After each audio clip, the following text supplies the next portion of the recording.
या ओडीओपी के अंतर्गत या विश्वकर्मा श्रम सम्मान के अंतर्गत जो युवा या जो भी उद्यमी उत्तर प्रदेश में निवेश करना चाहता है, उन सब से मैं कहना चाहूंगा वे धैर्य के साथ अपने निवेश को आगे बढ़ाएं।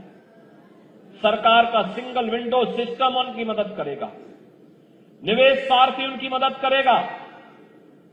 अगर कहीं पर कोई बेईमानी करता है, आप उसकी एक कंप्लेंट केवल मुझे कर दीजिए।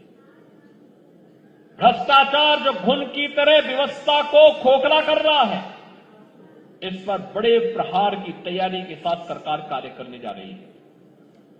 हमने पहले ही कहा है कि अपराध और अपराधियों के प्रति, भ्रष्टाचार और भ्रष्टाचारियों के प्रति सरकार जीरो टॉलरेंस की नीति के तहत काम करेगी और उसी जीरो टॉलरेंस की नीति के तहत मैं आपका आह्वान करने के लिए आया हूं। अगर कोई आपसे कहता है कि लोन दिलाने के नाम पे हम आप पैसा दीजिए, हम पैसा दिलाएंगे, कतई विश्वास मत करिए। सरकार के पोर्टल पर जाइए। अगर कोई आपसे अनावश्यक रूप से धनराशि की मांग करता है, आप उसकी शिकायत करिए। हम उसकी जांच करवा करके जवाबदेही तय करवा देंगे वहां पे।